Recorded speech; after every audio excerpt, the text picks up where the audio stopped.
Well, good morning again.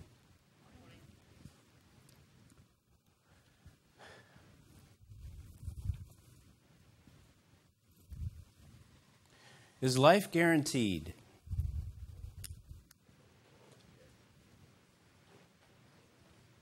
Somebody say yes.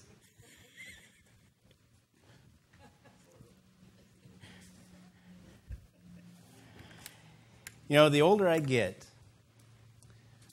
the more I appreciate the uncertainties of life. Not that I necessarily like them, but I recognize that there are circumstances beyond our control that affect our lives. And that as we live in our life, a lot of it is kind of by happenstance. External things beyond our control affect our lives, often in a great way. As some of you that are older, have you had anything in your life that has just changed how your life went? You know, you had certain plans and goals and agendas, but something happened and your life was forever changed. For younger kids that think you got it all figured out, pay attention to all the hands that went up. Because there's a lot in life that just is beyond our control. It's full, our prayer list. We go through the prayer list. Do you think Sandy Everett planned to have kidney failure? No. These are things that we have to go through in life. Death, job, location, health. These are things that happen unexpectedly that we have to deal with. So, how do we live life here in the valley, here in this world? How do we live it for God's glory when we have all these unexpected events that occur? So today what I'd like to do, as we look at how to deal with life, is look at the life of Daniel. First, I'm going to just recap the first 6 chapters of Daniel. It opens up with the Hebrew nation being taken into the Babylonian captivity. That includes Daniel and a few of his friends. We had Shadrach, Meshach, and Abednego. And they're in the Babylonian captivity, and as was the custom of the day, the captors, the conquerors, would look at the new subjects, if you will, and they would look for the best and the brightest. And when they found the best and the brightest, they would put them in positions of authority and leadership. And that was the case for Daniel, Shadrach, Meshach, and Abednego. They were pretty smart guys. So then we come to chapter 2. And King Nebuchadnezzar has a dream, a prophetic dream. And he wants to know what it means. And in fact, he knows his court well enough that he goes, if you guys can really interpret the dream, you can tell me what my dream was. And he doesn't even tell them the dream. And they can't do it. But along comes Daniel. And they ask Daniel, can you interpret the dream? Daniel says, no, but my God can. And Daniel does. He not only reveals Nebuchadnezzar's dream, but he reveals what it means. And Nebuchadnezzar praised God.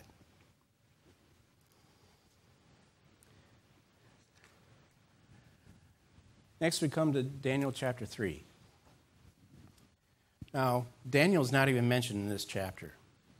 You know, maybe he was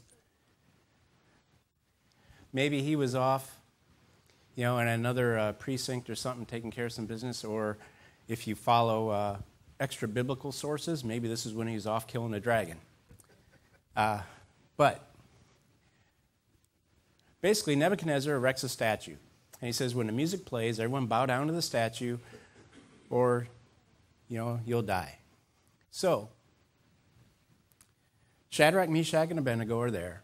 The music plays, and they say, no, we're not going to bow down. So they come before the king. And the king is not very happy. And he decides he's going to put them to death. I mean, he is furious. He is upset. And he's think, you think your God can save you from me? And Shadrach, Meshach, and Abednego say, well, we can't save ourselves, but God can. So they get thrown in the furnace. And Nebuchadnezzar looks in there and he sees these guys walking around. He starts thinking, oh, that's not normal. So he says, all right, you guys can come out now. And they come out and they are unharmed. They don't even smell like fire. Now, I kind of like the smell of fire personally, but, they don't even have the smell of fire on them. And Nebuchadnezzar, again, praises God.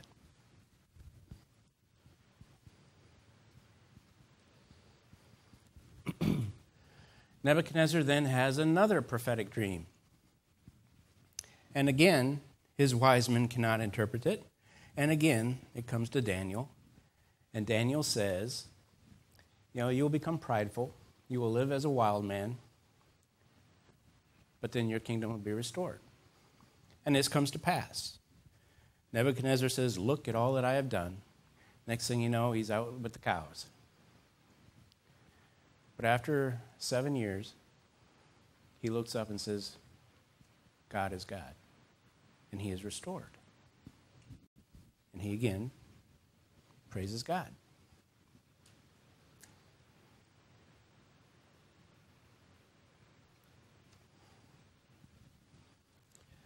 But then Nebuchadnezzar dies. Now his son Belshazzar is king. And as I was watching the American Bible Challenge this morning, Belshazzar was one of the answers. And I knew it. Okay, so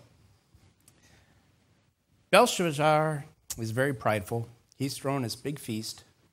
And in fact, he took the conquest, the implements, the cups and all that from the temple, and he's using them in the feast. He's arrogant. We got these items from the temple of the holy God, and we're using them for our feast. And his hand shows up and starts writing on the wall. I mean, that would get your attention, I would think. Imagine if a hand started writing on a wall over there. So, he's pretty excited. He wants interpretation. And none of his wise men can provide an interpretation. And the queen comes along and says, whenever your dad needed an interpretation, you get this guy named Daniel, and he would take care of it.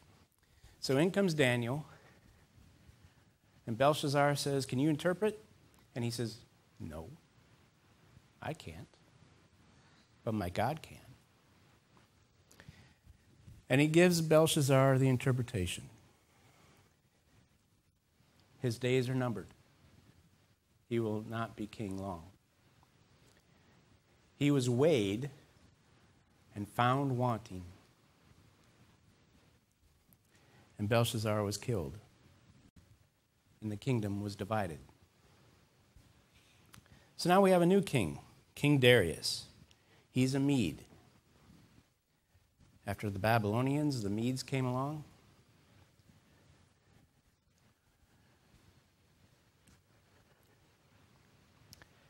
Daniel continued to distinguish himself. He always sought God, and God blessed him, and he continued to distinguish himself. And so his peers were upset. They were envious. Who is this foreigner that is over us? So they decided they're going to do Daniel in. And they search and they hunt and they do audits and they do all the things that you do. And they could find nothing against Daniel. Nothing. And I'm sure they looked hard. Then they just said, if we're going to get anything against Daniel, it's going to have to be with his God, because they knew how faithfully he served his God. So they kind of tricked the king, and they passed a bad law, much like Congress today. And so they passed this law, which says that you will worship no one but Darius the king. So then they waited, because they knew that Daniel went and prayed to his God 3 times a day. And sure enough, actually I think, all right. And sure enough, Daniel went and prayed. They said, aha, we got him. Hey, Darius, he was praying to someone other than you. I find Darius's reaction interesting. Obviously, I think Daniel had become a very close friend and a trusted confidant because Darius was quite upset that he had to fulfill the law and have Daniel killed. In fact, he spent a lot of time going through the law to see if he could find a loophole. And none was to be found. So Daniel gets thrown in the lion's den. Darius stays up all night fasting. Again, I think that's quite impressive that this foreign king was so concerned about Daniel. And in the morning, he runs out there and says, Daniel, are you safe? Daniel said, God preserve me. And Darius praises God. And then the Persian Empire comes, and Daniel serves Cyrus, the Persian king.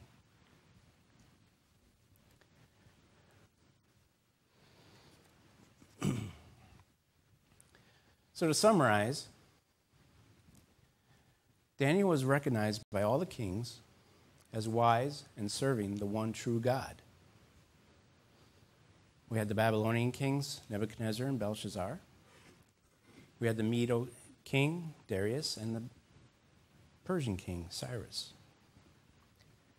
We see that Daniel always gave glory and honor to God. And we see that he was always trustworthy in what he did.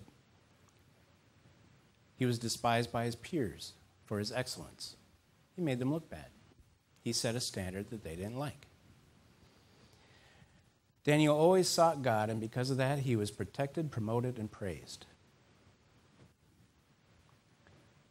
Daniel was weighed and found to be exemplary.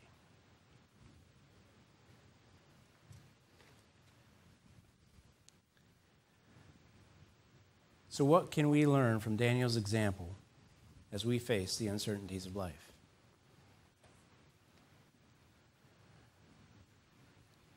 You know, I kind of wanted to have a Father's Day sermon, but, and like I said, I kind of forgot. But really, the points that I make here about Daniel and how he lived his life and got through the uncertainties of life should be something that all fathers, everyone, should try to do and learn from. So, what can we learn? How do we deal with the uncertainties of life as we learn from Daniel? Well, Daniel turned all his uncertainties to God. If we do that, God will Provide? above and beyond. Right. Faith.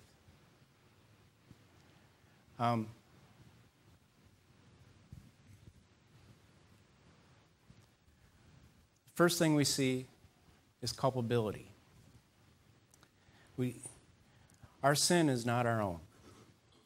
It affects not only us, but our families and our culture. So therefore, we live in a fallen world. It doesn't do any good or serve any purpose to sit there and say, this is not the way it should be, and get upset about it and point our finger at, this is not right. And that's not what Daniel did. Daniel said, this is the circumstance I'm in, and I'm going to find a way to honor God in it. We cannot change our circumstance. We have to accept and improve and find a way to glorify God in it.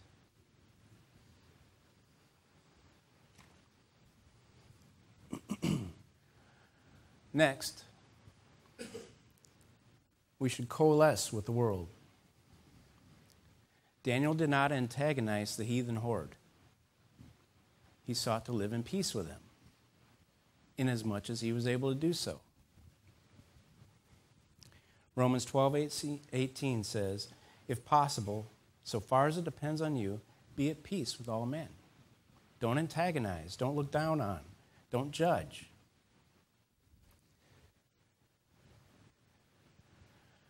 we tend to look at those who don't know Christ. Well, we tend to look down on them. And we judge them. Oh, you shouldn't do that. You shouldn't talk like that. You shouldn't drink that. You shouldn't say that. Why not? Just because we know what glorifying God is, they don't. When we do that, all we're doing is building barriers between them and Christ. We need to love them, come alongside them, and live in peace with them as much as we are able to do so that we might win them and point them to Christ.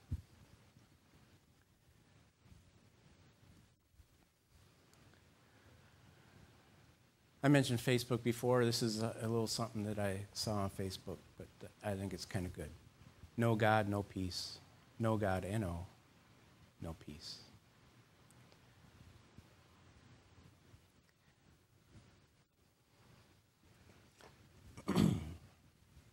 Next, Daniel sought counsel.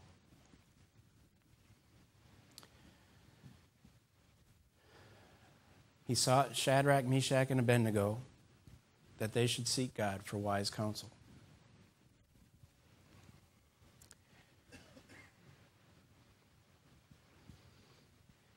In Ecclesiastes, it says that two are better than one, and a cord of 3 strands is not quickly torn apart. Daniel was wise enough to know that he didn't have to go it alone. Why do you think God ordained the church? We are here to do life together. That's the purpose of the church. That we glorify God individually and as a community. That we don't have to live or struggle in the valley by ourselves.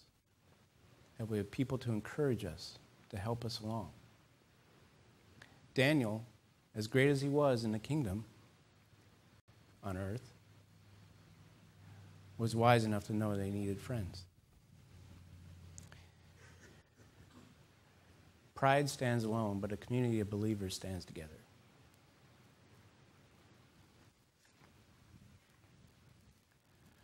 Next, we learn from Daniel that he was committed.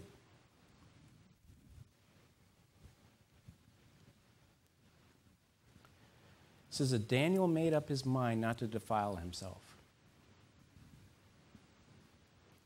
He was committed to honoring God, whatever the outcome might be.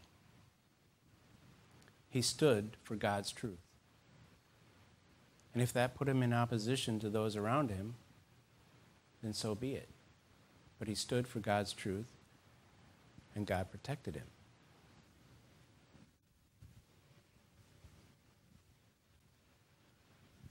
I came across this. I thought I'd read it to you. Commitment is what transforms a promise into reality. It is the words that speak boldly of your intentions and the actions which speak louder than words. It is making the time when there is none, coming through time after time after time, year after year after year. Commitment is the stuff character is made of, the power to change the face of things. It is the daily triumph of integrity over skepticism. I thought that was pretty good. We need to be committed to God in all areas of our life. And whatever we have allowed to be a barrier in our life must be torn down.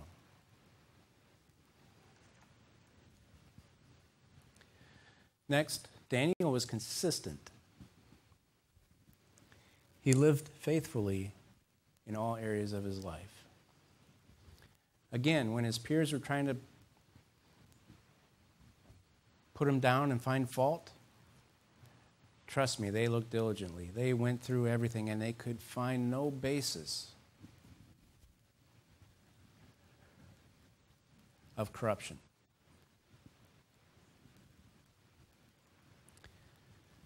Daniel consistently served God in his personal and his work life. They weren't two different things.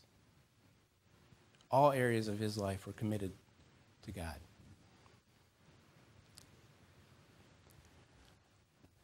And when the ordinance was passed that you shall bow down to no others, that was something that he could not live in peace with. He had to continue to serve his God. And he continued as before, giving thanks to God.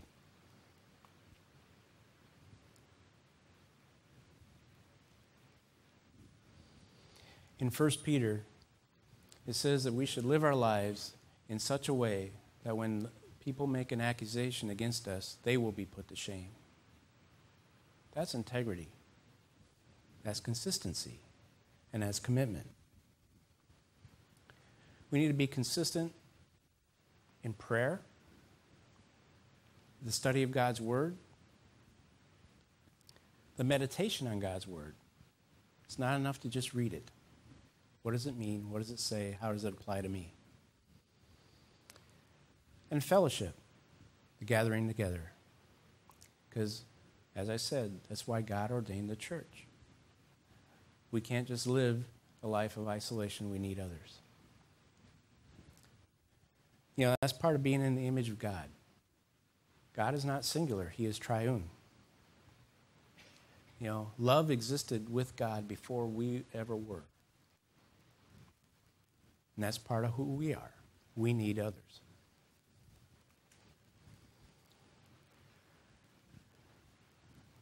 So if we're consistent, we live a life without hypocrisy. And we need to break down the barriers that hold us back from being consistent in our prayer, study of God's Word, and fellowship.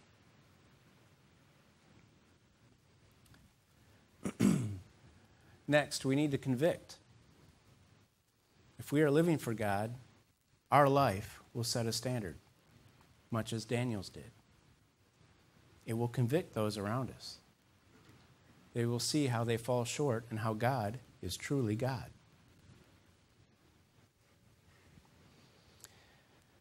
Daniel's example was one of faithfulness, dedication both to God and to his job, you know, the task that he had at hand. And he always gave a testimony of God. Remember, when Daniel was asked for an interpretation, he says, I can't, but my God can. He always put God first, and he always let them know that his wisdom came from God.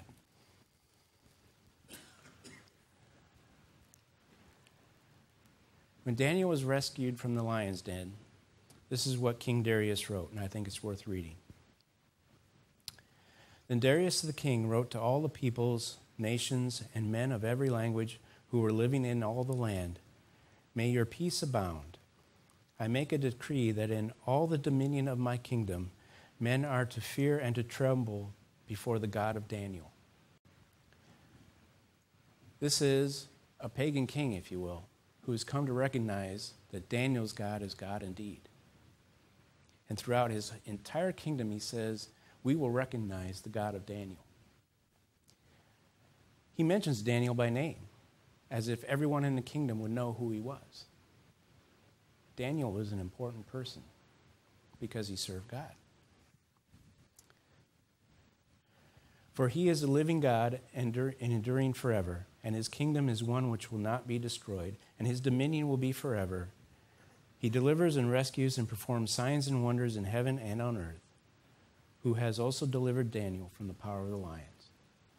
That's quite a testimony from a pagan king, who maybe we'll meet in heaven someday, given a testimony like that. Daniel's life was a living, breathing sermon to everyone he came in contact with. The conduct of our life is to proclaim God.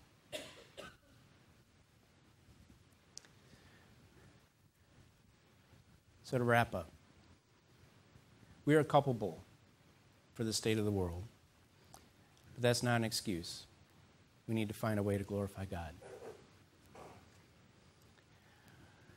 We must be friends in as much as we're able to do so with the world, so we can win them to Christ and show them Christ's love.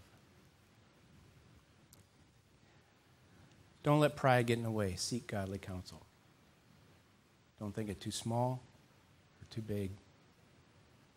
Seek the counsel of good believers. Commit to serving God in every aspect of your life, as Daniel did. There is nothing outside of God's purview. Be consistent in your service and in your testimony at all times. People see that. And if we do all that, our life will be a testimony to the one true God, and will bring conviction to those we encounter. So take a stand. So when the storms of life come, if we live by the example of Daniel, we will weather those storms.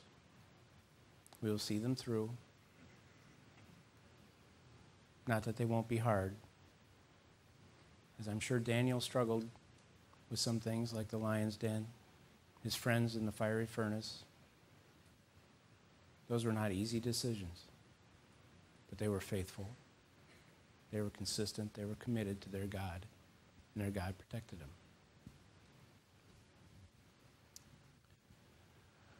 So now we come to the invitation. So if you have business with God, I invite you to come forward at this time as we sing our closing hymn. We saw that Daniel's life was weighed and found exemplary. We found that Belshazzar's was weighed and found wanting.